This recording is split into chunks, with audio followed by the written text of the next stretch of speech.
উপলক্ষে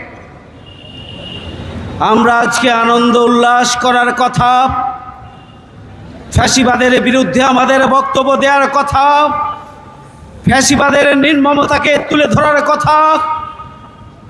কিন্তু আজকে 5 আগস্টের আগের দিন 4 আগস্ট এবং তার আগের দিন 3 আগস্ট ছাত্রদল রোকেয়া বিশ্ববিদ্যালয় থেকে শুরু করেছে তাদের সন্ত্রাস। জগন্নাথ বিশ্ববিদ্যালয়, ঢাকা কলেজ এবং ঢাকা আলিয়ায় সাধারণ ছাত্র সহ নির্বাচিত ভিপিজিএস সহ ইসলামী ছাত্র শিবিরের ওপরে নির্মমভাবে হামলা পরিচালনা করার মধ্য দিয়ে এটি আজকে দিবালোকের মতো পরিষ্কার হয়েছে ছাত্রলীগ এবং আওয়ামী লীগ যে পথে হেঁটেছিল, ছাত্রদল এবং বিএনপি একই পথে যাত্রা শুরু করেছে।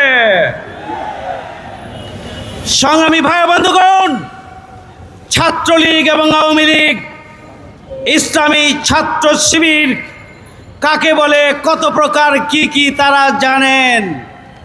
জানেন বলেই গণঅভ্যুত্থানের চূড়ান্ত পর্যায়ে এসে ইসলামী ছাত্র শিবিরকে তারা নিষিদ্ধ করেছিল। মনে করেছিল ইসলামী ছাত্র শিবিরকে, বাংলাদেশ জামাত ইসলামীকে নিষিদ্ধ করার মধ্য দিয়ে চলমান তৎকালীন গণঅভ্যুত্থানকে ভিন্ন খাতে প্রবাহিত করে ফায়দা হাসিল করতে পারবে। কিন্তু সেই দিন চরম ধৈর্য, সাহসিকতা এবং প্রজ্ঞার সাথে ইসলামী ছাত্র শিবির সিদ্ধান্ত নিয়েছিল চলমান গণ আন্দোলনকে এগিয়ে নিয়ে শেখ হাসিনার পতনকে ত্বরান্বিত করাই একমাত্র লক্ষ্য। হাসিনা ভালো করেই জানেন ইসলামী ছাত্র শিবিরকে, আজকে ছাত্রলীগ ভালো করে জানেন ইসলামী ছাত্র শিবিরকে। ছাত্রদল, আপনারা নতুন করে চেনার কাজ করবেন না। নিশ্চয়ই 5 বছরে আপনারা ইসলামী ছাত্র, 5 মাসে আপনারা ইসলামী ছাত্র শিবিরকে বহুভাবে উস্কানি দিয়েছেন, লাভ হয় নাই। জগন্নাথ বিশ্ববিদ্যালয়ে আপনারা ন্যাক্কারজনকভাবে হামলা করেছেন। আমরা এই হামলার তীব্র নিন্দা এবং প্রতিবাদ জানাই। ক্যাম্পাসগুলো দখলের যে পরিকল্পনা, ইসলামী ছাত্র শিবির ছাত্র সমাজকে সাথে নিয়ে ছাত্র দলের যে কোনো ধরনের সন্ত্রাসকে রুখে দেওয়ার জন্য যথেষ্ট।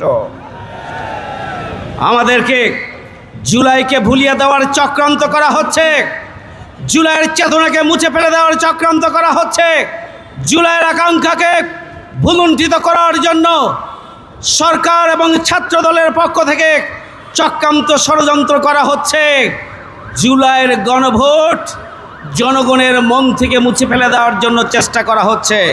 ছাত্রদেরকে, বিএনপির এবং সরকারের ছাত্র দলের সেই আকাঙ্ক্ষাকে, ছাত্র দলের সেই ষড়যন্ত্রকে নস্যাৎ করে দেওয়ার জন্য গণভোটের গণরায় বাস্তবায়নের মধ্য দিয়ে দুর্নীতি, সন্ত্রাস, চাঁদাবাজ মুক্ত, টেন্ডারবাজ মুক্ত ক্যাম্পাস এবং বসবাসযোগ্য বাংলাদেশ প্রতিষ্ঠার জন্য আমাদেরকে রাষ্ট্র সংস্কার, সংবিধানের সংস্কারে আরও ঐক্যবদ্ধভাবে ভূমিকা পালন করতে হবে।